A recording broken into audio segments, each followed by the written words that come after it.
दोस्तों नमस्कार, let's crack UP exams में आपका स्वागत है। और अब ये वर्ष है नौकरियों का। जी हाँ, अंबार आने वाली है, बाढ़ आने वाली है एक प्रकार से रोजगार की। आपको पता है चुनावी वर्ष है, तो आप लोग भी तैयार हो जाइए और अपने कमर की पेटी कस के बांध लीजिए। और अगर आपके पास अनअकैडमी लर्निंग ऐप नहीं है तो आप इसके लाभ से अछूते क्यों हैं, इसको जल्दी से डाउनलोड इंस्टॉल करिए और सब्सक्रिप्शन लीजिए किसी भी कोर्स का, UP PSC, UP triple SC, या सबसे बेहतर है अगर आप यूपीएससी और यूपी पीसीएस की ही तैयारी करना चाहते हैं तो यूपीएससी सब्सक्रिप्शन भी आपके पास है मौजूद।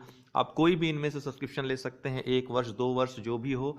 जैसे UP PSC, UP triple SC subscription है, इसमें 1 वर्ष या 2 वर्ष का ऑप्शन आपके पास बहुत अच्छा है कि इसमें आप एडमिशन ले सकते हैं। फी बहुत ही कम है अगर आप UD10 मेरा रेफरल कोड यूज़ करते हैं तो। UD10 ये रेफरल कोड यूज़ करते हैं तो एक तो मैं आपकी सफलता तक आपके साथ रहूँगा ही।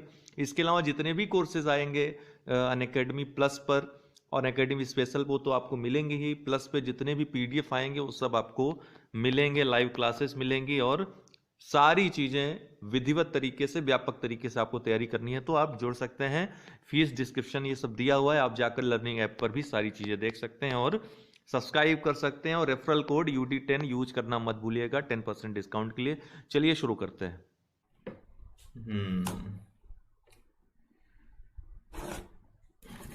तो ये प्रश्न है आपके सामने, निम्नलिखित प्रदूषकों में से कौन सा बिसिनोसिस नामक रोग का कारण होता है?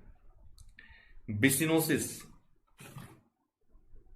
का कौन सा कारण होता है? ABCD ये 4 ऑप्शंस आपके सामने हैं।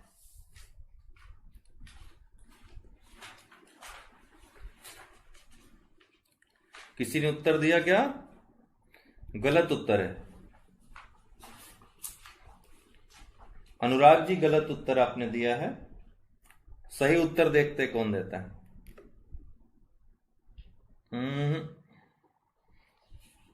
चलिए और कुछ लोग प्रयास कर सकते हैं।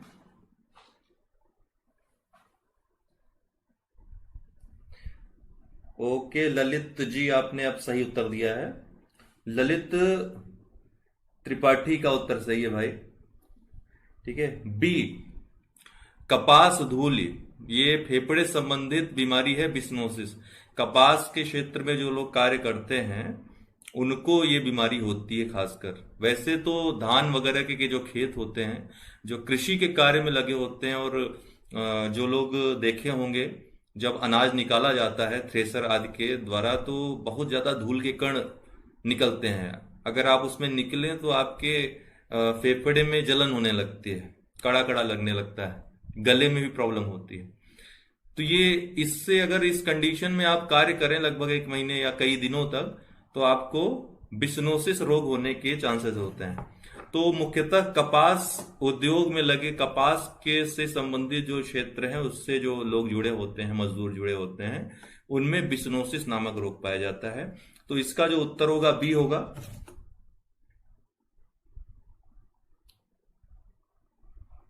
ठीक है, महाराष्ट्र के किसानों संबंधित है, एकदम सही कह रहे हैं। वहां पे ज्यादा कार्य होता है, गुजरात, महाराष्ट्र, इन सब जगहों पर ज्यादा शिकायत रहती है। ओके,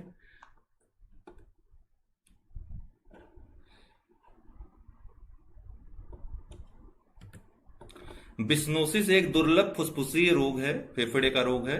यह अंतर्ग्रहण के द्वारा जूट, पटसन और कपास के कणों के फेफड़ों में पहुंचने से होता है और इसे कभी कभी ब्राउन लंग डिजीज भी कहा जाता है। यह व्यावसायिक अस्थमा का एक रूप है। संयुक्त राज्य अमेरिका में बिस्नोसिस विशेषतः अपरिष्कृत कपास संबंधी कार्यों में संलग्न व्यक्तियों से होता है। प्रसंस्करण के प्रथम चरण के दौरान कपास की गांठों को खोलने वाले व्यक्तियों को इस रोग से ग्रसित होने का खतरा सबसे ज्यादा होता है।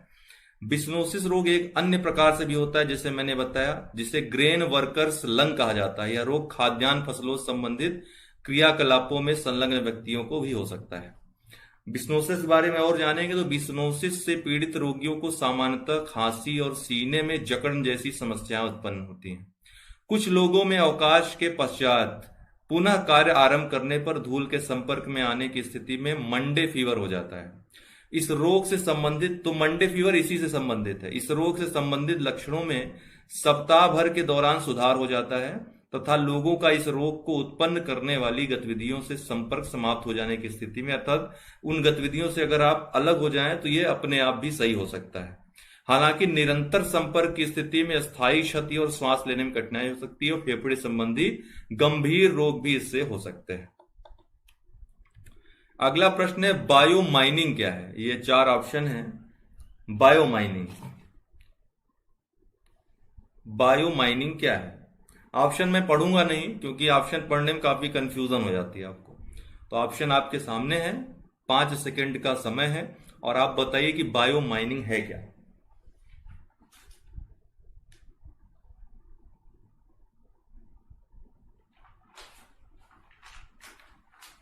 किसी ने उत्तर नहीं दिया अभी। जी बिल्कुल, व्हाइट चेस्ट कैंसर के रूप में भी इसको जाना जाता है। चंद्रशेखर जी एकदम सही बता रहे हैं। इस प्रश्न का उत्तर अभी तक नहीं मिला है।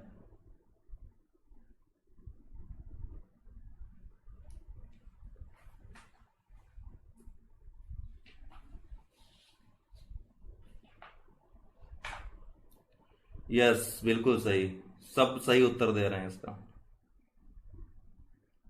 आकांक्षा वर्मा ने सबसे पहले इसका उत्तर दिया सही, बी इसका उत्तर होगा। यह चट्टानी अयस्कों या खदान अपशिष्टों से धातु निष्कर्षण हेतु सूक्ष्म जीवों का उपयोग करने की प्रक्रिया है। क्या है? चट्टानी अयस्क और खदान अपशिष्टों से धातु निष्कर्षण के लिए सूक्ष्म जीवों का प्रयोग करने की प्रक्रिया है। बी इसका उत्तर है। हाल ही में चर्चा में रहा था। क्यों चर्चा में रहा था देखते हैं। हालिया संदर्भ, दिल्ली नगर निगम द्वारा दिल्ली में 3 जल भराव क्षेत्रों अर्थात भलसवा, ओखला और गाजीपुर के बायो माइनिंग जैव खनन और बायो रेमिडिएशन जैव उपचारण की प्रक्रिया प्रारंभ कर दी गई है। बायो माइनिंग चट्टानी अयस्कों या खदान अपशिष्ट से आर्थिक रूप से उपयोगी धातुओं को निष्कासित करने के लिए, निष्कर्षित करने के लिए सूक्ष्म जीवों का उपयोग करने की एक प्रक्रिया है। बायो माइनिंग तकनीक का धातुओं से प्रदूषित हो चुके स्थलों को साफ करने के लिए भी उपयोग किया जा सकता है। इसलिए बी उत्तर सही है। अगला प्रश्न है जैव विविधता को परिभाषित किया जाता है, तो इनमें से कौन सी परिभाषा होगी जैव विविधता की?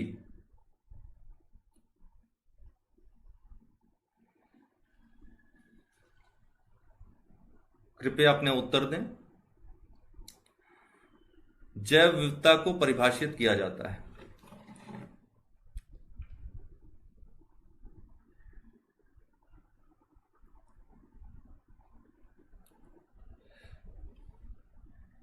ठीक है विवेक जी, सही उत्तर है आपका, ए इसका उत्तर होगा। ये तो आपको पता होना चाहिए, बेसिक है ना।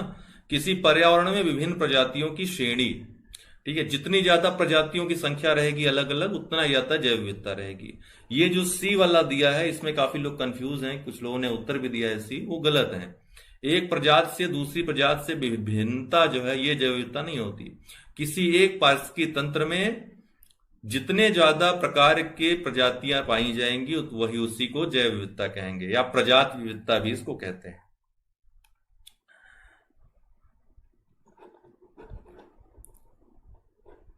ओके नेक्स्ट, किस इसके बारे में पढ़ेंगे। किसी पर्यावरण में विभिन्न प्रजातियों की श्रेणियों को जैव विविधता के रूप में जाना जाता है। पर्यावरण में जातियां कई समुदायों में संगठित रहती हैं एवं ये समुदाय एक पारितंत्र में पाए जाते हैं। इसके आधार पर जैव विविधता का मापन किया जाता है।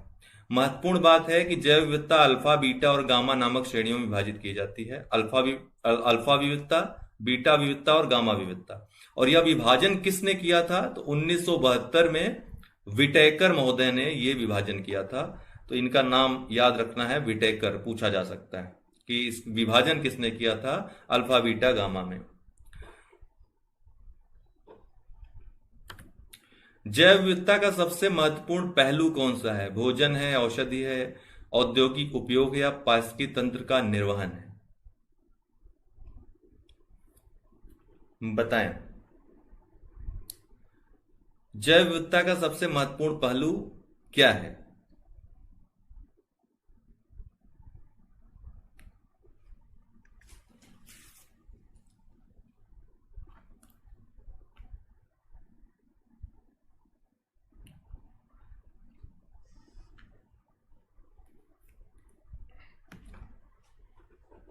दरअसल मेरा मोबाइल जो है डिस्कनेक्ट हो गया, इसमें नेट समाप्त हो गया, तो अपडेट हो रहा है।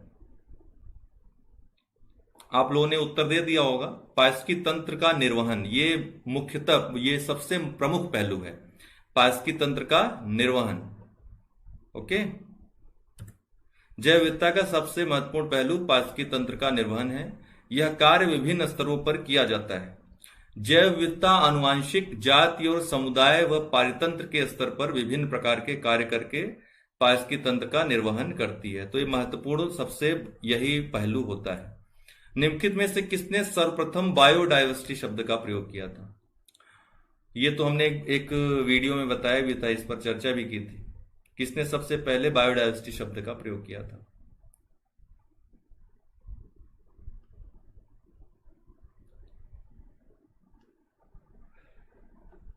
तो वाल्टर जी रोजन ने। देखिए, मोबाइल ऑफ होने के कारण जो है मैं आपकी कमेंट्स नहीं पढ़ पा रहा हूं, माफ करिएगा इसके लिए।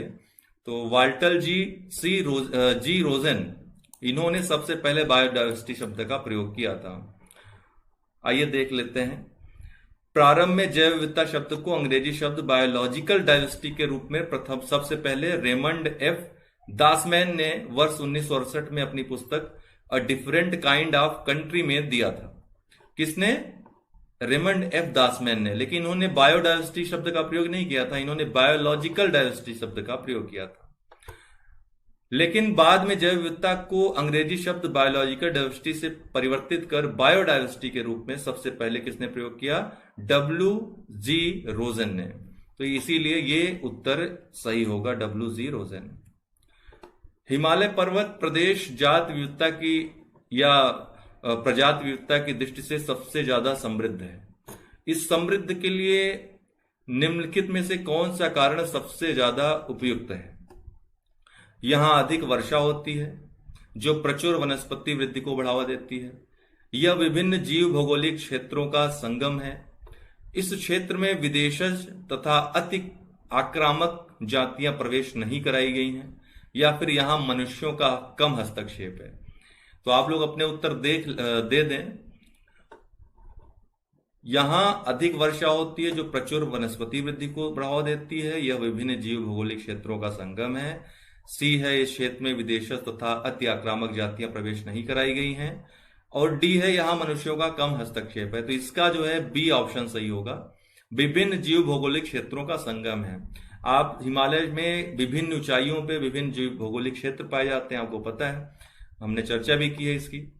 विभिन्न ऊंचाइयों पे विभिन्न भौगोलिक क्षेत्र पाए जाते हैं। जितनी ज्यादा ऊंचाई बढ़ते जाएंगे उतना ही कम जो है जैव विविधता पाई जाती है उसपे, ठीक है। क्योंकि ऊपर जाने पर जो स्थितियां हैं पर्यावरणीय, वो काफी जटिल होती जाती हैं। जैसे आप जो है 0 डिग्री अक्षांश से जब ध्रुवों की तरफ बढ़ते हैं, जो स्थिति होती है, जिस तरह से भौगोलिक क्षेत्र पाए जाते हैं, वही हिमालय पर्वत पे भी लगभग ऐसा ही पाया जाता है। विभिन्न ऊंचाइयों पे विभिन्न जैव भौगोलिक क्षेत्र।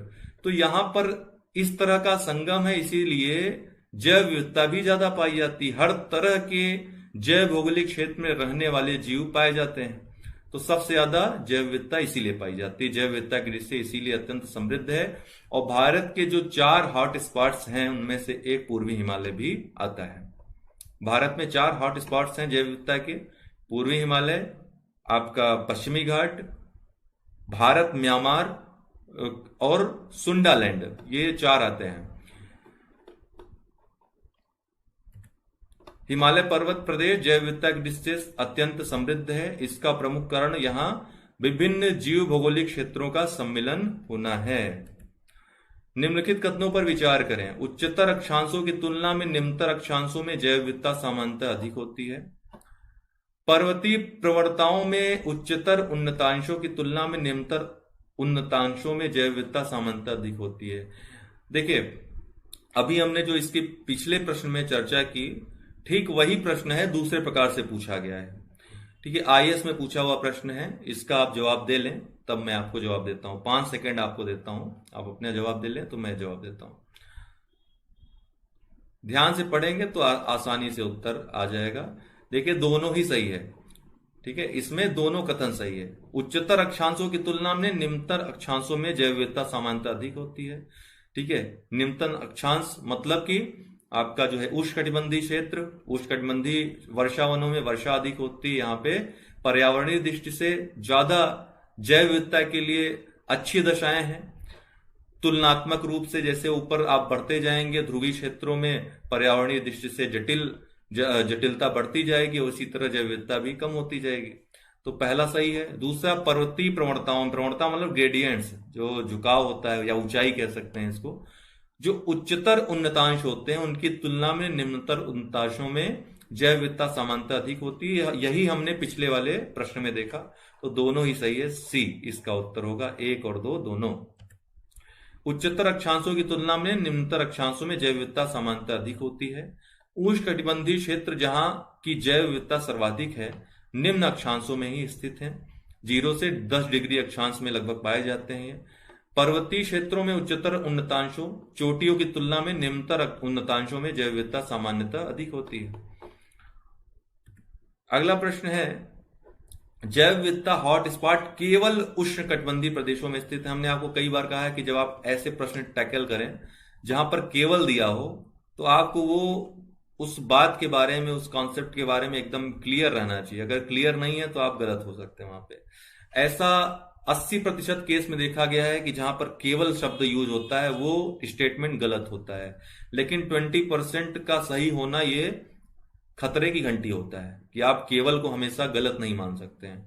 तो जैव विविधता हॉटस्पॉट केवल उष्णकटिबंधीय प्रदेशों में स्थित है, यह बिल्कुल सही नहीं है, यह बिल्कुल गलत है। उष्णकटिबंधीय प्रदेशों में ही नहीं स्थित है, जैव विविधता हॉटस्पॉट कई जो शीतोष्णकटिबंधीय क्षेत्र हैं वहां भी पाए गए हैं। भारत में 4 जैव विविधता हॉटस्पॉट हैं, अर्थात पूर्वी हिमालय, पश्चिमी घाट, अंडमान निकोबार द्वीप। तो क्या ये सही है? ये भी गलत है। ठीक है, भारत में 4 तो हैं लेकिन ये पश्चिमी हिमालय नहीं आता है। ठीक है, पश्चिमी हिमालय सम्मिलित नहीं है इसमें। और अंडमान निकोबार द्वीप समूह ये सुंडालैंड का ये जो चौथा है उसका भाग है, तो ये तो सही है, लेकिन पश्चिमी हिमालय गलत है। तो जैव विविधता के भारत में 4 हॉटस्पॉट हैं, पूर्वी हिमालय, पश्चिमी घाट, भारत म्यांमार और सुंडालैंड, तो ये 4 हैं, जबकि पश्चिमी हिमालय नहीं आता है। तो जैव विविधता हॉटस्पॉट ये दोनों ही गलत होंगे, 1 और 2, न तो 1 न तो 2, डी इसका उत्तर होगा। जैव विविधता हॉटस्पॉट केवल उष्णकटिबंधीय प्रदेशों में ही नहीं बल्कि उच्च अक्षांशीय प्रदेशों में भी पाए जाते हैं जहां पे ऐसी स्थितियां विद्यमान हो। भारत में 4 जैव विविधता हॉटस्पॉट स्थल हैं। ये हॉटस्पॉट हैं पूर्वी हिमालय, पश्चिमी घाट, म्यांमार भारत सीमा और सुंडालैंड। अंडमान निकोबार द्वीप समूह जो है म्यांमार भारत सीमा तथा सुंडालैंड का ही एक भाग है, इसलिए ये तो सही हो सकता है, लेकिन पश्चिमी घाट बिल्कुल गलत है। पश्चिमी हिमालय वो हॉटस्पॉट में नहीं आता है। जैव विविधता के नाश का कारण है। जैव विविधता के नाश का क्या कारण है? अब यहां पर मैं 2 प्रश्न इसी ढंग के करूंगा। कल भी हमने चर्चा की थी, जो रैपिड टेस्ट था, फैक्चुअल जो प्रश्न हमने कल हल किए थे 75, एक बार फिर देख लीजिएगा, वहीं से ज्यादा प्रश्न आपके आते हैं। जैव विविधता के नाश का क्या कारण है? जीवों के प्राकृतिक आवास में कमी, पर्यावरण प्रदूषण, वनों का नाश, ये सभी जैव विविधता के नाश के कारण हैं। लेकिन अगला प्रश्न, जैव विविधता के ह्रास का मुख्य कारण कौन सा है? तो यहां भी सभी कारण हैं, लेकिन यहां मुख्य कारण पूछ लिया है। तो मुख्य कारण क्या हो जाएगा? प्राकृतिक आवासीय विनाश सबसे ज्यादा महत्वपूर्ण कारण है। आज एक्चुअली दिन में लाइट कट गई ना, इसकी वजह से न तो मोबाइल चार्ज हो पाया और न ही लैपटॉप महोदय चार्ज हो पाया। तो जैव विविधता के ह्रास का जो सबसे मुख्य कारण है प्राकृतिक आवासीय विनाश, डी इसका उत्तर होगा। सबसे मुख्य कारण पूछ रहा है तो 2 तरह से प्रश्न पूछेगा, एक मुख्य कारण पूछेगा, एक कारण पूछेगा। कारण में तो सभी आ जाएंगे, बहुत सारे कारण हैं जैव विविधता के नाश के, लेकिन सबसे मुख्य कारण क्या है? आवासीय विनाश। ठीक है, जो आवासीय विनाश है इससे सबसे ज्यादा जैव विविधता में ह्रास हुआ है। निम्नांकित में से क्रायो बैंक XC2 संरक्षण के लिए कौन सी गैस सामान्यतः प्रयोग होती है, कौन सी गैस प्रयोग में लाई जाती है। बायो वाले स्टूडेंट्स के लिए तो आसान प्रश्न है ये, ठीक है। किस में रखी जाती हैं, ये जो है, जैसे कि आप किसी जैव प्रयोगशाला में जाएं तो आप देखेंगे कि ये द्रवित, किसमें, द्रवित नाइट्रोजन में रखे जाते हैं। ए इसका उत्तर होगा, ठीक है, द्रवित नाइट्रोजन में, ए आंसर होगा इसका। एक्स सीटू संरक्षण एक ऐसी प्रक्रिया है जिसके द्वारा वनस्पतियों एवं जानवरों की विलुप्त प्राय प्रजातियों का संरक्षण उनके प्राकृतिक आवास से पृथक किया जाता है, प्राकृतिक आवास से हटाकर, क्योंकि इनको संकट होता है उनके प्राकृतिक आवास में। एक्स सीटू संरक्षण के तहत जीवित शुक्राणुओं, अंडों तथा भ्रूणों के नमूनों को अत्यंत कम तापमान पर उनको संरक्षित करने के लिए द्रवित नाइट्रोजन में संरक्षित किया जाता है। हमने एक्स सीटू और इन सीटू संरक्षण के बारे में आपको बताया था, तो वही है, पूछ रहा है, तो इसका उत्तर क्या हो जाएगा, द्रवित नाइट्रोजन। नाइट्रोजन पूछा है तो नाइट्रोजन इसका उत्तर हो जाएगा। Global smart cities alliance on technology governance के संदर्भ में निम्नलिखित कथनों को, आपको दिखाई पड़ रहा है कि नहीं, थोड़ा सा धुंधला हो गया ये वाला। Global smart cities alliance on technology governance के संदर्भ में निम्नलिखित कथनों पर विचार कीजिए। ये कथन है और नीचे उत्तर दिया है, आप लोग अपना उत्तर चुन सकते हैं कथन पढ़ने के बाद। मैं आपको 5 सेकंड दे रहा हूं, 10 सेकंड दे रहा हूं कि आप ये पढ़ें, थोड़ा स्टेटमेंटल है, ध्यान से पढ़िएगा। तो यह सार्वजनिक रूप से जुड़े उपकरणों से डेटा के संग्रहण और उनके उपयोग से संबंधित सार्वभौमिक मानदंडों और मानकों को स्थापित करने हेतु अधिदेशित है, अधिदेश है। Global smart cities alliance on technology governance हाल ही में चर्चा में भी रहा था पिछले वर्ष, तो ये पहला वाला सही है। वर्तमान में इस गठबंधन की सदस्यता सदस्य देशों के सार्वजनिक संस्थानों तक सीमित है, ये गलत है। ये निजी संस्थानों को भी सम्मिलित करता है। यह OECD देशों की एक पहल है, गलत है। G20 देशों का पहल है ये, तो 2 और 3 गलत है, पहला ही सही होगा, ए इसका उत्तर होगा। ध्यान रखिएगा, आपके यूपीएससी एग्जाम के लिए महत्वपूर्ण है प्रश्न। तो हाल ही में Bharat G20 Global smart cities alliance on technology governance में शामिल हुआ है। G20 Global smart cities alliance विश्व के 15 अग्रणी शहरों के नेटवर्क और प्रौद्योगिकी शासन संगठनों का एक संघ है जो स्मार्ट सिटी प्रौद्योगिकियों के उत्तरदायित्वपूर्ण और नैतिक तरीके से उपयोग को बढ़ावा देने हेतु कार्य करेंगे। स्मार्ट सिटी प्रौद्योगिकियों के कथन एक सही है। इस गठबंधन का उद्देश्य सार्वजनिक स्थलों पर संबद्ध उपकरणों का उपयोग करने के लिए वैश्विक मानदंडों और मानकों की स्थापना कर स्मार्ट सिटी प्रौद्योगिकियों के उत्तरदायित्वपूर्ण और नैतिक उपयोग को प्रोत्साहित करना है।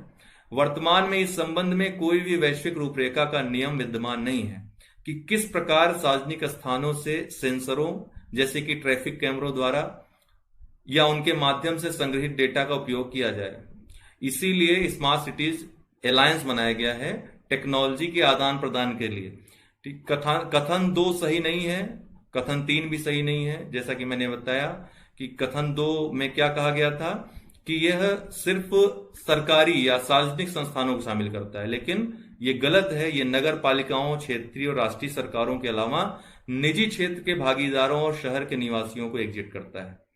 वर्ल्ड इकोनॉमिक फोरम द्वारा International Organization for Public Private Cooperation को नवीन G20 Global smart cities Alliance के सचिवालय के रूप में कार्य करने के लिए चयनित किया गया है। तो ये भी एक महत्वपूर्ण फैक्ट है। कथन 3 सही नहीं है। ग्लोबल स्मार्ट सिटीज अलायंस के संस्थागत भागीदारों के संस्थापक समूह में ग्रुप ऑफ 20 अर्थात G20 के वर्ष 2019 और 2020 के अध्यक्ष एवं मेजबान राष्ट्र जापान और सऊदी अरब, भारत का smart city mission, cities for all cities today institute, Commonwealth local government forum, Commonwealth sustainable cities network, ये सब शामिल हैं, जबकि OECD शामिल नहीं है। तो ठीक है दोस्तों, आज का सेशन यहां पे समाप्त करते हैं। और आप लोगों को मैं बता दूं, जिन लोगों को प्लस कोर्स ज्वाइन करना है तो आप सब्सक्रिप्शन वाले भाग में जाएंगे, वहां सब्सक्रिप्शन के लिए ये रेफरल कोड मांगेगा, तो UD10 यूज कर लीजिएगा। जो भी आपको कोर्स ज्वाइन करना हो वहां पे ज्वाइन कर सकते हैं। आपको वहां जो छूट इस समय चल रही होगी अनअकैडमी प्लस पे आपको मिल जाएगी और आराम से व्यापक रूप से आप पढ़ाई कर सकते हैं, घर बैठे लाइव क्लासेस ले सकते हैं। और कोई प्रॉब्लम हो तो कमेंट बॉक्स में आप कमेंट कर सकते हैं, हम अभी जब मोबाइल चार्ज होगी मेरी देख लेंगे। तो आज के लिए इतना ही, बहुत बहुत धन्यवाद।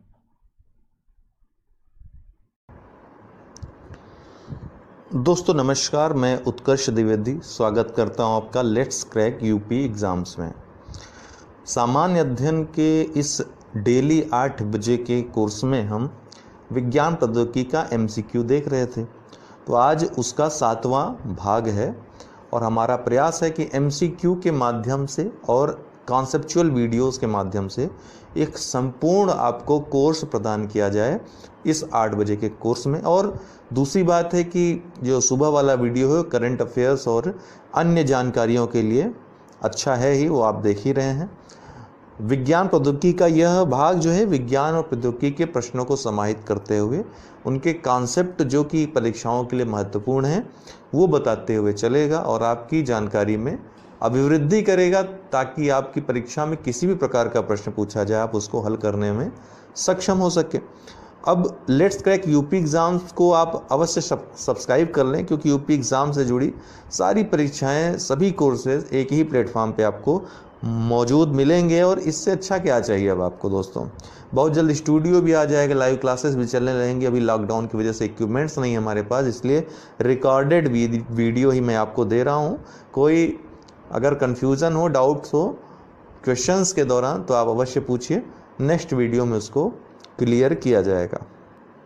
अब यहाँ पर प्रश्न है निम्नलिखित कथनों पर विचार। कथन कारण है और 4 ऑप्शन आपको दिए हैं। इस तरह के सवाल बहुत आते हैं, तो गंभीर चिंतन और गंभीर आपको अगर कॉन्सेप्ट की सही जानकारी है तभी ये प्रश्न आप सॉल्व करिए, क्योंकि अक्सर आपका गलत हो जाता है अगर आप कॉन्सेप्ट नहीं सही से पकड़े हैं। तो यहाँ पे दिया है कि 800 डिग्री सेल्सियस से ऊंचे ताप पूर्ण विकिरण उत्तापमापी से मापे जाते हैं।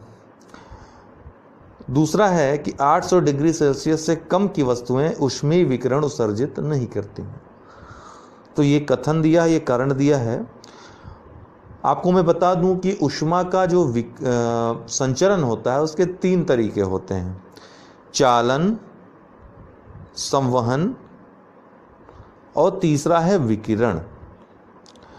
ये चालन विधि क्या होती है दोस्तों, जैसे उदाहरण के द्वारा मैं बताना चाहता हूँ। किसी लोहे को आप, कोई लोहे की छड़ है, उसको आप किनारे पर गर्म करें, किसी भी चीज़ से जलाएं उसको, तो कुछ देर में क्या होता है कि छड़ का जो अंतिम सिरा है जहाँ पर आप पकड़े रहते हो उसको, वो भी गर्म हो जाता है।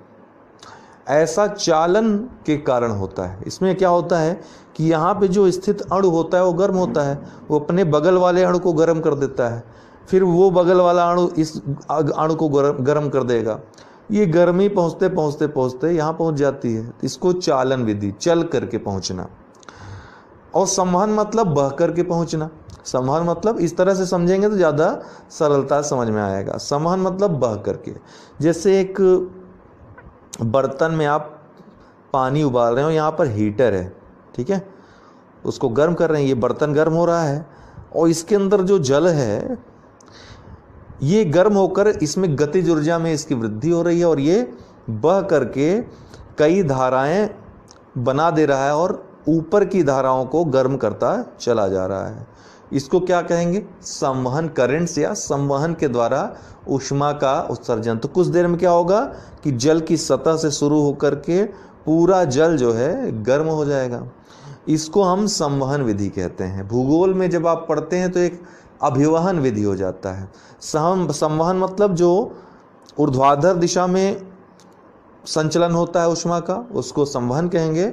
और जो क्षैतिज दिशा में संवहन होगा, अर्थात इस तरफ से इस तरफ जो करंट बहेगी, उसको क्या कहेंगे? अभिवहन कहेंगे। हालांकि वो भूगोल का टॉपिक है, हमने बताया भी आपको इसके बारे में।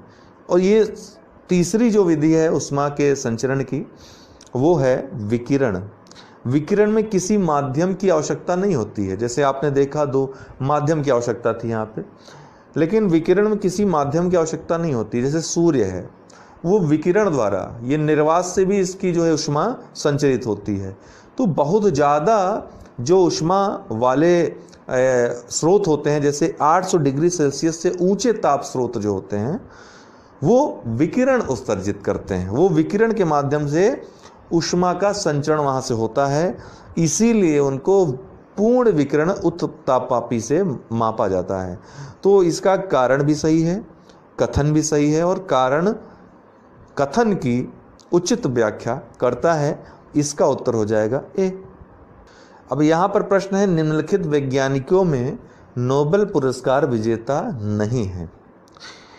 तो हरगोविंद खुराना तो हैं ही, इनको मिला हुआ है 1968 ईस्वी में चिकित्सा के क्षेत्र में इनको नोबेल मिल चुका है। एस चंद्रशेखर सीमा जिन्होंने बताई थी, तो इनको 1983 ईस्वी में भौतिकी के क्षेत्र में मिल चुका है। फिर अमर्त्य सेन, देखिए अमर्त्य सेन ये वैज्ञानिक नहीं है, ये अर्थशास्त्री हैं, लेकिन अर्थशास्त्र में सामाजिक विज्ञान में आ जाता है।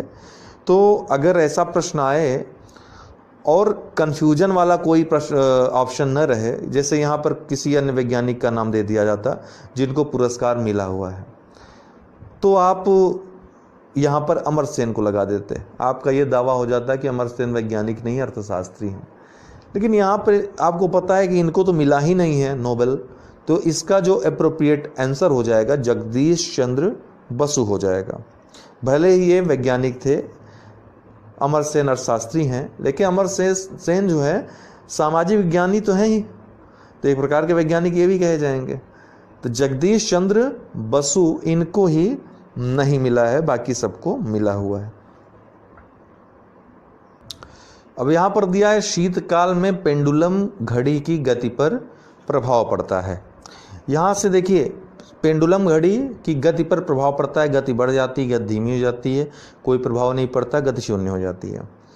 एक बात मैं आपको बता दूं कि अपने ऊपर ही लागू करिए कि ठंडी और गर्मी के प्रति आपका क्या आचरण होता है। गर्मी में आप ज़्यादा फैलने की सोचते हैं, ज़्यादा जो है विस्तार करने की सोचते हैं बॉडी, और ठंडी में आपको सिकुड़न होती है। यही बात धातु के साथ है, ठीक है। यहाँ पर क्या होता है कि ठंडी में वस्तुएं सिकुड़ती हैं, लंबाई इनकी छोटी होती है, छोटी हो जाती है, और गर्मी में इनकी लंबाई बढ़ जाती है विस्तारण के कारण। तो जब गर्मी में बढ़ेगी लंबाई, अब आपको बता दूं कि एल जो है लंबाई जब घटेगी, जितना ज़्यादा लंबाई कम होगी उतनी तेज पेंडुलम की गति होगी। कभी भी ऐसा प्रश्न आएगा तो आप अवश्य इस चीज़ को अप्लाई करिएगा कि लंबाई बढ़ रही है कि घट रही है। अगर लंबाई बढ़ेगी तो पेंडुलम की गति घटेगी, और लंबाई जब घटेगी तो पेंडुलम की घड़ी की गति बढ़ जाएगी। तो अब यहाँ पर ठंडी में क्या होगा, यहाँ शीतकाल पूछ रहा है, तो ठंडी में लंबाई घट जाएगी, जब लंबाई घट जाएगी तो पेंडुलम घड़ी की गति बढ़ जाएगी। तो इसका उत्तर हो जाएगा बी। प्रथम भारतीय संप्रेषण सैटेलाइट, प्रथम भारतीय संप्रेषण सैटेलाइट, कम्युनिकेशन जो सैटेलाइट था, एप्पल उसका नाम था, उसका प्रक्षेपण कब किया? यहाँ तो देखिए प्रथम भारतीय संचार सैटेलाइट जो था, संचार उपग्रह एप्पल था, और उसका प्रक्षेपण कहाँ से किया गया था? तो कोरू से, ठीक है, कोरू से इसका प्रक्षेपण किया गया था। फ्रेंच गुयाना में कोरू प्रक्षेपण केंद्र है। 19 जून 1981 को यहाँ से प्रक्षेपित किया गया था। पहला भारतीय संचार उपग्रह था, संप्रेषण सैटेलाइट था। और कल हमने क्या पढ़ा था कि 19 मई 1975 को कौन सा भेजा गया था? आर्यभट्ट। वो भारत का पहला सैटेलाइट था, पहला उपग्रह था, पहला अंतरिक्ष अभियान था। ठीक, इसका उत्तर हो जाएगा ए कोरू। सॉरी, 19 अप्रैल था दोस्तों, 19 अप्रैल 1975 को आर्यभट्ट को भेजा गया था। मैंने मई गलती से बोल दिया। अगला प्रश्न है, बहुत बढ़िया प्रश्न है। नाभिकीय संलयन रिएक्टरों के विषय में निम्नलिखित कथनों पर विचार कीजिए। देखिए, दो प्रकार की नाभिकीय अभिक्रिया होती है, नाभिकीय संलयन और नाभिकीय विखंडन।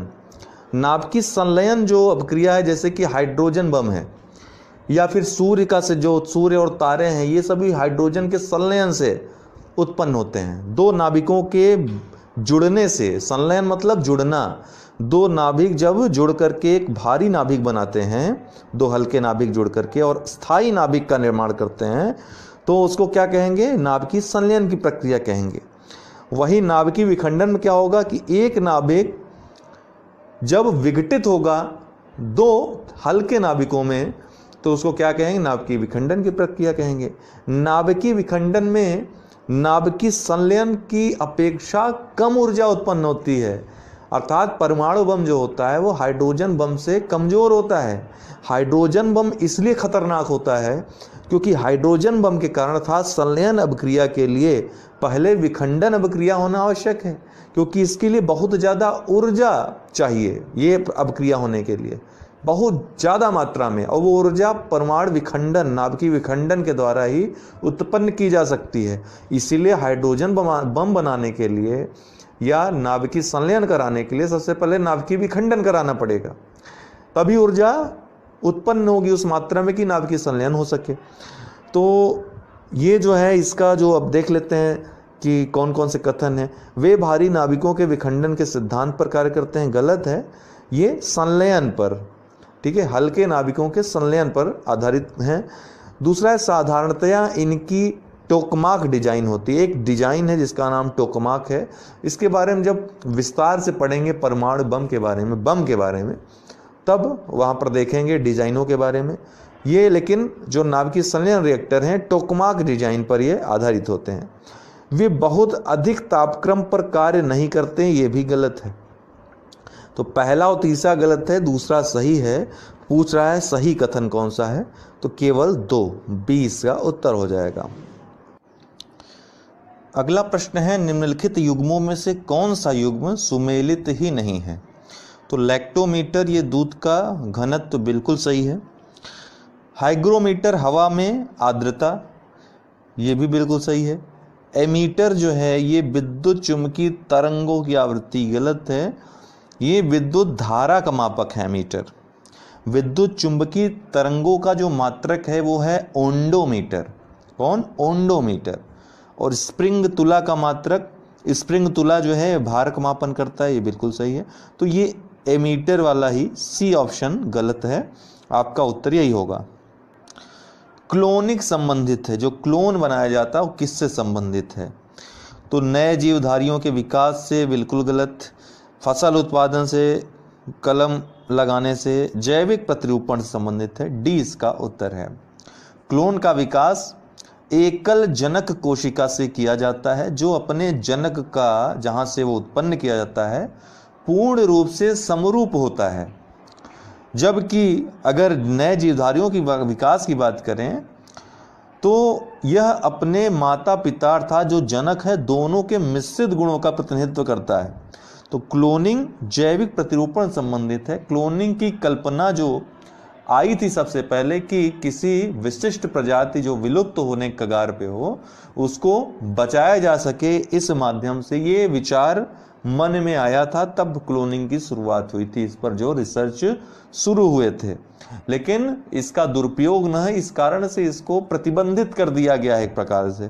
ठीक, कुछ ही विशिष्ट क्षेत्रों में जैसे कि पशु आदि में इसका प्रयोग, इसके प्रयोग की अनुमति है, लेकिन वो भी सीमित, उसके लिए भी अनुमति बकायदा लेनी पड़ती है। तो जैविक प्रतिरूपण से संबंधित है। शेविंग करने के लिए या दाढ़ी बनाने के लिए किस तरह के दर्पण का प्रयोग किया जाता है? कई बार प्रश्न आया है। अवतल दर्पण का प्रयोग किया जाता है इसके लिए। ठीक है, जिस गोली जो अवतल दर्पण होता है क्या है, जिसका जो तल जो है, जो परावर्तक तल है अर्थात प्रकाश जिस पे पड़ता है तल पे, वो धंसा हुआ रहता है ये, ठीक है ना, इसको क्या कहेंगे? अवतल कहेंगे, या अपसारी दर्पण कहते हैं। और जो उठा हुआ भाग रहता है इसको क्या कहेंगे? उत्तल कहेंगे। ठीक, अवतल, उत्तल, इन दोनों में अंतर आप जानते ही होंगे, अभी तक तो ये बहुत छोटी क्लास की चीज़ें हैं। इसका प्रयोग, जो अवतल दर्पण का प्रयोग होता है वो शेविंग करने, आँख, नाक और कान के जो डॉक्टर प्रयोग करते हैं, जैसे डॉक्टर आप कभी दांत दिखाने जाइए तो वहाँ पर जो दर्पण प्रयोग होता है वो यही होता है, अवतल दर्पण होता है। और सोलर कुकर जो है उसमें भी अवतल दर्पण का ही प्रयोग किया जाता है, 20 का उत्तर है। थायराइड हार्मोन के कार्य हैं, जो थायराइड से निकलता है ग्रंथ से, थायराइड हार्मोन, उसके कार्य क्या है? मेटाबॉलिज्म नियंत्रक सही है। जल संतुलन का नियंत्रण, ये भी सही है। शरीर की सामान्य वृद्धि, विशेषतः हड्डी, बाल इत्यादि के विकास के लिए अनिवार्य, सभी ही सही है, डी इसका उत्तर होगा। ये जो है अगर इस हार्मोन की कमी हो जाए दोस्तों तो बच्चों में जड़ वामनता मिक्सिडीमा, जो जवानी में होता है मिक्सिडीमा रोग, घेंघा रोग जो होता है, ग्वाइटर और हाइपोथायराइज्म, ये सभी जो है ये थायराइड हार्मोन की कमी से होते हैं। अगर थायराइड हार्मोन की अधिकता हो जाए तो भी रोग हो जाता है, जैसे टॉक्सिक ग्वाइटर, एक्सोप्थेल्मिक ग्वाइटर, ये सभी जो हैं ये हार्मोन की अधिकता से होने वाले रोग हैं। जबकि घेंघा रोग जो होता है वो थायराइड हार्मोन की कमी से होता है। कई बार ये प्रश्न पूछा जा चुका है। तो दोस्तों इस बात का आपको ध्यान रखना है कि प्रश्न पूछा क्या गया है। सिर्फ ग्वाइटर पूछेगा, घेंघा पूछेगा तो थायराइड हार्मोन की कमी से, लेकिन अगर टॉक्सिक ग्वाइटर या एक्सोप्थेल्मिक ग्वाइटर पूछेगा तो थायराइड हार्मोन की अधिकता से होने वाला रोग है। ओके, तो चाहे तो आप इस चीज को नोट भी कर सकते हैं। उपर्युक्त सभी इसका उत्तर होगा। अगला प्रश्न देख लेते हैं। सूची फर्स्ट को सूची सेकंड के साथ सुमेलित कीजिए तथा नीचे दिए गए कूट का प्रयोग सही करके सही उत्तर चुनिए।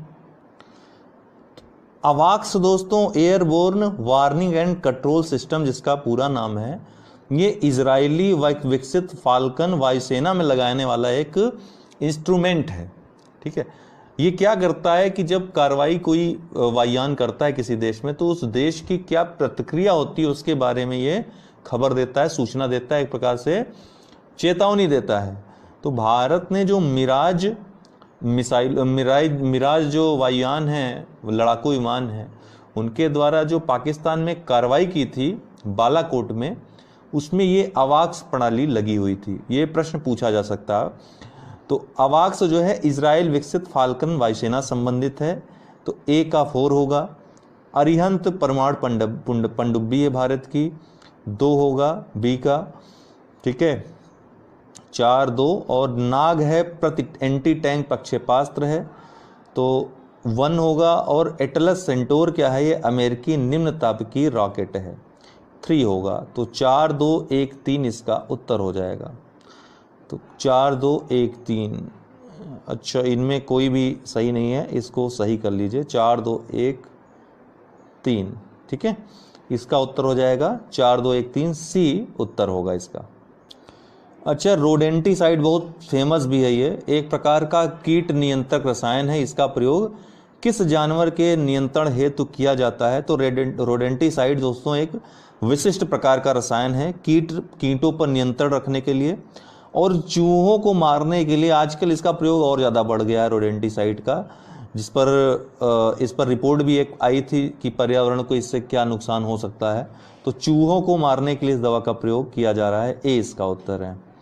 अगला है सूची फर्स्ट को सूची सेकंड से मिलाना है कि कौन क्या है। तो फ्रेयान दोस्तों जो कि आपके रेफ्रिजरेटर में यूज होती है, प्रशीतक है, एक प्रकार की प्रशीतक गैस है। सल्फर डाइऑक्साइड अम्ल वर्षा का कारण होती है, नाइट्रिक ऑक्साइड या सल्फर डाइऑक्साइड दोनों। टेट्रा एथिल लेड ये एंटी नॉक एजेंट होता है, ठीक है, टेट्रा एथिल लेड तो एंटी नॉक एजेंट है, नॉकिंग को कम करने के लिए इसका प्रयोग किया जाता है, पेट्रोल आदि में मिलाया जाता है। मोनो पोटेशियम टार्टरेट ये बेकरी में इसका प्रयोग होता है। तो ABCD का 1 2 3 4 हो जाएगा, उत्तर बी हो जाएगा।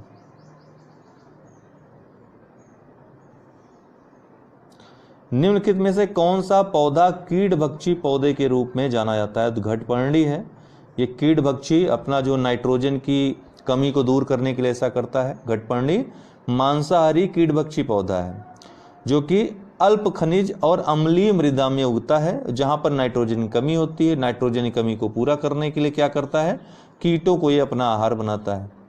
वहीं पलाश को जंगल की आग कहा जाता है, याद रखिएगा, पलाश को जंगल की आग कहा जाता है। कमेंट बॉक्स में कमेंट करिए कि पलाश किस प्रदेश का राज्य पुष्प है, ठीक है, ये आप बताइएगा, पलाश का फूल किस प्रदेश का राष्ट्रीय पुष्प है। ये प्रश्न पूछा गया यूपी SSSC में आपके, यदि किसी उभयलिंगी पुष्प में जायांग और पुमांग अलग अलग समय पर परिपक्व हों तो इस अवस्था को क्या कहते हैं? जब किसी उभयलिंगी पुष्प में जायांग और पुमंग अलग अलग समय पर परिपक्व होते हैं तो इस अवस्था को डिकोगेमी कहते हैं। ठीक है, डिकोगेमी अवस्था में उभय लिंगी पुष्प में जायांग और पुमंग अलग अलग समय पर परिपक्व होते हैं। जबकि जो हरकोगेमी अवस्था होती है इसमें क्या होता है कि पुरुष और मादा का स्थानिक अलगाव होता है। इसमें पुरुष और मादा जो अंग हैं वो अब इस अवस्था में अलग अलग हो जाते हैं। ठीक है, हरकोगेमी में ये दोनों ही पूछे गए इसलिए हमने दोनों का बता दिया यहाँ पे। और अगर आपने लर्निंग ऐप अभी तक डाउनलोड न किया हो, अनअकैडमी लर्निंग ऐप, तो इसको डाउनलोड इंस्टॉल कर लें। यहाँ पर कोई भी विषय किसी भी एजुकेटर को आप सर्च करेंगे, कोई टॉपिक सर्च करेंगे, आपको मिल जाएगा। आप आराम से पढ़ाई कर सकते हैं या फिर चाहें तो सब्सक्रिप्शन लेकर के पढ़ाई कर सकते हैं। सब्सक्रिप्शन आपको 1 मंथ से लेकर के 2 साल तक के उपलब्ध हैं, अर्थात 1 महीने से लेकर आप 2 साल तक का एडमिशन ले सकते हैं। प्रशुल्क कुछ उसमें लगेगा, जो भी सब्सक्रिप्शन चार्जेस हैं देकर पढ़ सकते हैं। हमारा रेफरल कोड अगर आप यूज़ करते हैं, रेफरल कोड है UD10 मेरा, ये यूज़ करते हैं तो किसी भी कोर्स में आपको छूट मिल जाएगी। ठीक है, तो इसको अवश्य अगर आपको ज्वाइन करना है तो UD10 रेफरल कोड अवश्य यूज़ करिएगा। ठीक है ना। तो 12 महीने का कोर्स में जैसे 7,000 रुपये आपका लग रहा है, तो 24 महीने कोर्स में उसी कोर्स में 9100 रुपये लगेंगे। तो आपका 2 वर्ष का जो फ़ी रहेगी वो कम पड़ रही है। तो आप चाहें तो 2 साल के लिए सब्सक्रिप्शन ले सकते हैं, पढ़ सकते हैं आराम से, तब तक आपका सिलेक्शन भी हो जाएगा कहीं ना कहीं। ठीक है, तो UD10 आप याद रखिएगा, रेफरल कोड। तो दोस्तों आज के लिए इतना ही, बहुत बहुत धन्यवाद। दोस्तों नमस्कार, स्वागत है आपका लेट्स क्रैक यूपी एग्ज़ाम्स में। और विज्ञान प्रौद्योगिकी की ये सीरीज चल रही है हम लोगों की, MCQ चल रही है, इसके बाद कॉन्सेप्चुअल जो चीज़ें हैं वो हम चलाएंगे। तो भूगोल इतिहास का हो ही चुका है, उसका प्लेलिस्ट में वीडियोस हैं, सारे देख लीजिए। ये डेली 8 PM करके है प्लेलिस्ट। ठीक है, डेली 8 PM। तो अभी कुछ लोगों को नहीं पता है कि ये सीरीज़ हमारी जारी है, इसलिए वो वीडियोस नहीं देख पा रहे हो। तो थंबनेल में कुछ चेंजिंग चाहिए तो वो मैं कर दूंगा, तो आप लोगों को पता चल जाएगा। इस प्लेटफॉर्म पे यूपी एग्ज़ाम से जुड़ी सारी चीज़ें आपको एक साथ मिलेंगी, इसीलिए इस प्लेटफॉर्म का उपयोग करिए अपनी सफलता के लिए। प्रश्न शुरू करेंगे। हाँ, सुबह वाला वीडियो आप देखना मत भूला करिए दोस्तों। अब लॉकडाउन के बाद परीक्षाओं जुड़ी खबरें तेज़ी से अब आएंगी करंट अफेयर्स के साथ, उसका भी आप उसकी भी जानकारी ले सकते हैं, परीक्षाओं जुड़ी भी। तो निम्नलिखित में से कौन सा एंजाइम ग्लूकोज को इथेनॉल में परिवर्तन करने के लिए प्रेरित करता है या परिवर्तित करता है? कौन सा एंजाइम ग्लूकोज को? तो जाइमेज एंजाइम है उसका नाम, याद रखिएगा। माल्टेज तो माल्टोज को ग्लूकोज में परिवर्तित करता है, वहीं जाइमेज जो है वो ग्लूकोज को इथेनॉल में परिवर्तित करता है। अभी आगे एक प्रश्न में और भी हम डिटेल में देखेंगे। फिलहाल इसका जो उत्तर होगा C। आपको जो डाउट रहा करे दोस्तों वो कमेंट बॉक्स पूछ लिया करिए। अभी रिकॉर्डेड वीडियोज़ आ रहे हैं, बाद में लाइव वीडियोज़ आएंगे तो उसमें दिक्कत नहीं होगी, आपके प्रश्नों का त्वरित उत्तर देने का प्रयास उससे किया जाएगा। मानव शरीर में स्थित पुच्छ निम्नलिखित में से किस संरचना से संलग्न होता है? जो अपेंडिक्स है वो किससे संबंधित होता है? देखिए, वृहद आंत और छोटी आंत जहाँ पे मिलते हैं वहीं पर आप देखेंगे कि वृहद आंत का जो एक भाग है वृहद आंत में, जिसको सीकम बोलते हैं, उस सीकम से ही ये जुड़ा होता है अपेंडिक्स। तो ये अवशेषी अंग एक प्रकार का होता है, इसका कोई कार्य होता नहीं है। इसको यदि निकाल भी लिया जाए तो कोई फर्क नहीं पड़ने वाला है आपको। तो अपेंडिक्स अक्सर इसमें जब सड़न उत्पन्न हो जाती है किसी कारणवश तो अपेंडिक्स का ऑपरेशन लोगों का होता है। तो अपेंडिक्स एक रोग नहीं है, याद रखिएगा। अपेंडिक्स में जब सड़न उत्पन्न हो जाती है, ठीक है, तब उसको काट के निकाल लिया जाता है। ये एक प्रकार का अवशेषी अंग है। तो वृहद आंत का भाग होता है, वृहद आंत से जुड़ा होता है। D इसका उत्तर होगा। हृदय वाहिका तंत्र की देखिए, अब यहाँ पर एक लक्षण दिया है किसी रोग का। रोग के लक्षण तो आप जरूर पढ़ लें, तो रोग के लिए एक अलग वीडियो बनाना पड़ेगा। तो आप चाहते हैं तो हाँ कर दीजिए, तो रोग के लिए एक अलग वीडियो बना देते हैं। प्रत्येक रोग के लक्षण, उसके उपचार, क्या क्या खोजें हुई हैं, ठीक है, किस किस अंग को प्रभावित करता है, ये सब। तो हृदय वाहिका तंत्र की क्रियाविधि असंतुलित हो जाना तथा रोगी को नींद न आना, चिड़चिड़ापन हो जाना, ये किस रोग का प्रमुख लक्षण है? तो ये देखिए, एक एक करके देखेंगे आपको पता चले। लकवा क्या है? लकवा में अक्सर जो मस्तिष्क की जो नसें होती हैं उनमें रक्त स्राव का जो बहाव है वो या तो अवरुद्ध हो जाता है, या जितनी मात्रा में मिलना चाहिए मस्तिष्क की क्रियाविधि चलने के लिए वो मिल नहीं पाता है। तो इससे क्या होता है, ये लकवा की स्थिति उत्पन्न हो जाती है। ठीक है, तो लकवा, पैरालिसिस। दूसरा है सीजोफ्रेनिया जिसको बोलते हैं। इसमें क्या होता है, ये भी मस्तिष्क का एक रोग है। इसमें क्या होगा कि अजीब अजीब हरकतें व्यक्ति करता है, वो काल्पनिक दुनिया में जीता है। आप अगर उसको देखेंगे तो आपको लगेगा ऐसा कि वो किसी को देख रहा है, किसी से बातें कर रहा है, लेकिन आपकी बातें वो नहीं समझ में आ रहा है, उसको आपकी बातें नहीं समझ पा रहा है वो, न तो आपके प्रति कोई प्रतिक्रिया दे रहा है, तो वो काल्पनिक दुनिया में जीने लगता है सिजोफ्रेनिया रोग में। अपस्मार या जिसको मिर्गी कहते हैं, ये भी मस्तिष्क का एक विकार है।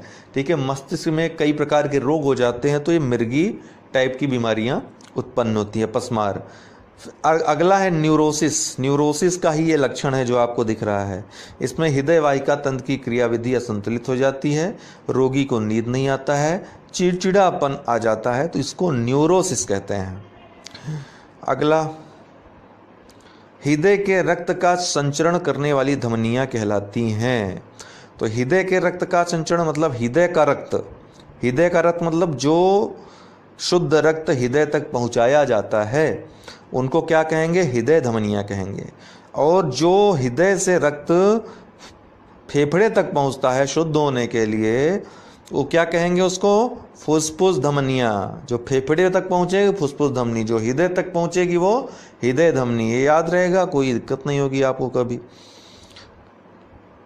अस्थि एवं दांत निर्माण हेतु निम्नलिखित में से किसकी आवश्यकता होती है। अस्थि और दांत, ये तो बड़ा आसान प्रश्न है, आप आराम से कर लेंगे। कैल्शियम और फास्फोरस।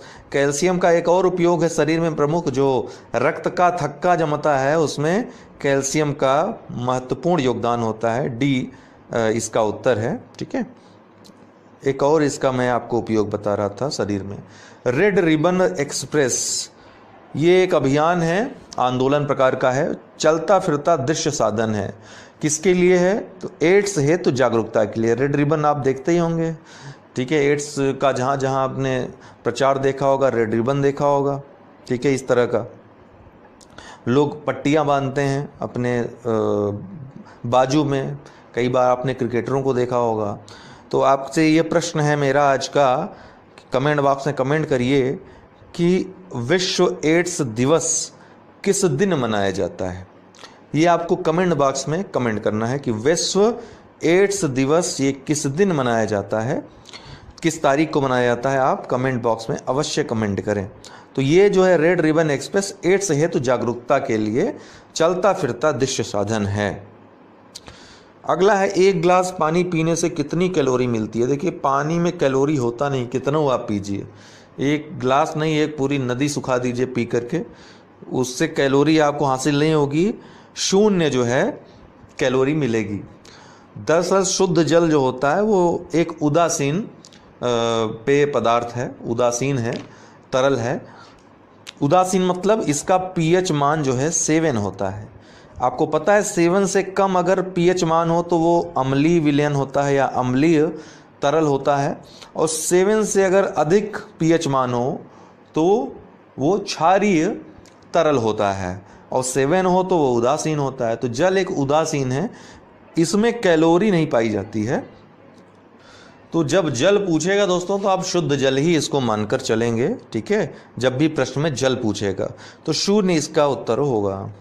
अगला है, निम्नलिखित खनिजों पर विचार कीजिए। कैल्शियम, लोहा और सोडियम, इनमें से मानव शरीर में पेशियों के संकुचन, पेशी संकुचन के लिए किसकी या किनकी आवश्यकता होती है। बहुत बढ़िया प्रश्न है ये।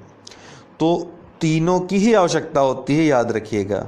पेशियों के संकुचन के लिए कैल्शियम, लोहा, सोडियम, इन तीनों की आवश्यकता होती है। तो रक्त में कैल्शियम, सोडियम और आयरन या लोहा, इनका समुचित अनुपात हृदय की गति और अन्य मांसपेशियों को उत्तेजित करना, उनमें संकुचन की क्रिया संपन्न करने हेतु आवश्यक है। इनकी एक निश्चित अनुपात में मात्रा आवश्यक होती है। तो डी इसका उत्तर है। अगला है, गाय का दूध पीले सफेद रंग का होता है। देखते हैं, आप गाय का दूध पीते होंगे।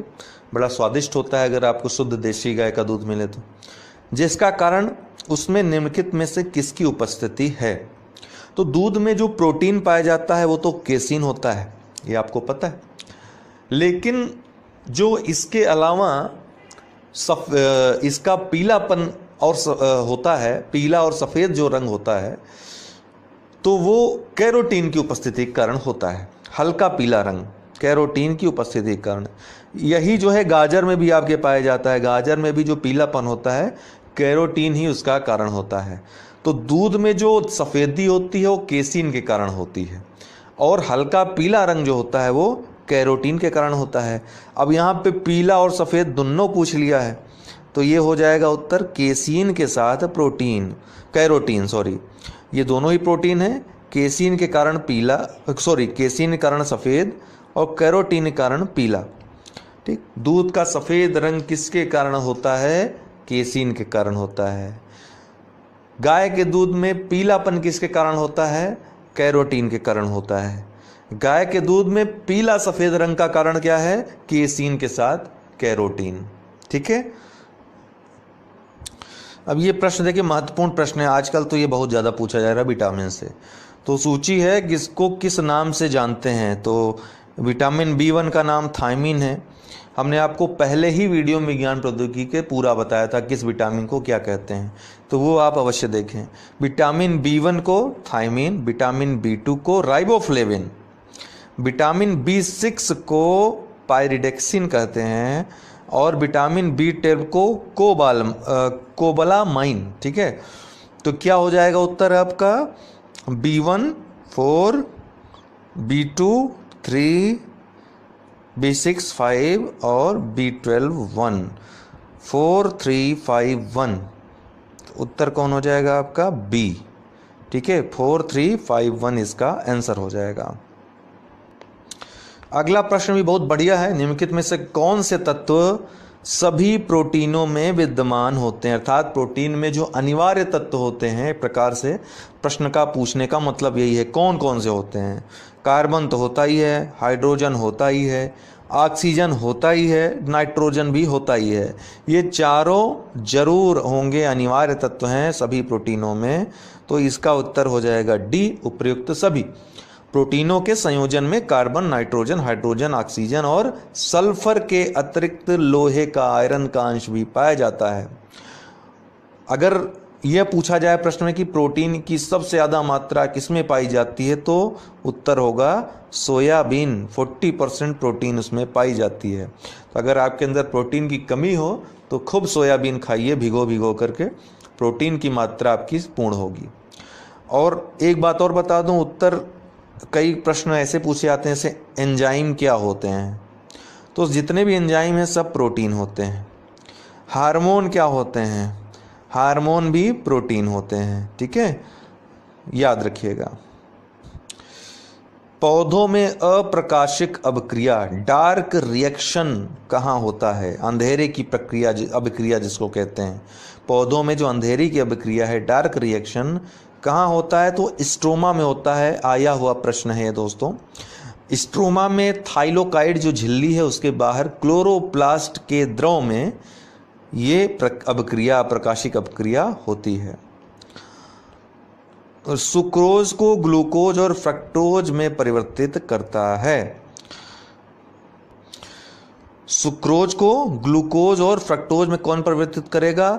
सुक्रेज। याद रखिएगा, सुक्रोज, सुक्रेज। सुक्रेज क्या करता है? सुक्रोज को परिवर्तित कर देता है ग्लूकोज और फ्रक्टोज में।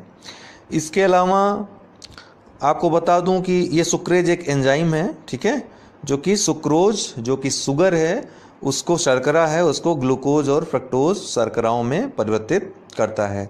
इसके अलावा याद रखिएगा, मैं बोल रहा हूँ चाहे आप लिख दीजिए, लैक्टेज, जो लैक्टेज है ये लैक्टोज का ग्लूकोज और गैलेक्टोज में परिवर्तित करता है। किसको? लैक्टोज को ग्लूकोज और गैलेक्टोज में। माल्टेज का हमने आपको बताया कि माल्टोज को ये ग्लूकोज में परिवर्तित करता है। और लाइपेज क्या करता है? ये